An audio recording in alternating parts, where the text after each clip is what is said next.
Good day guys, welcome back to the channel. So if you are yet to subscribe and you don't know that, make sure you click on the subscribe button, like, share, make your comments, and also follow the telegram. I'll put the link in the comment section. So this is our AUD USD, which is our AUD USD. Let's start with the trend. So that the overall trend on AUD USD is a downtrend move. So basically we are on a bearish move. Even our current trend on AUD USD is also a downtrend move. Now take a look at it on your 4-hour time frame. If you have to zoom it out, you can clearly see that this is a downtrend move. Market is literally trending to the downside.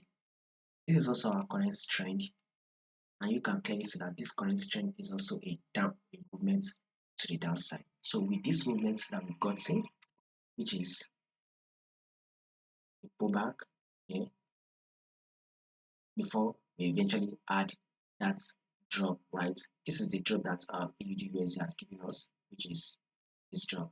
So with this drop, expect your pullback. Just little, not much. Once you get your pullback, another drop is what you should be expecting. So above all, swing traders and position traders, you can hop in for the sell.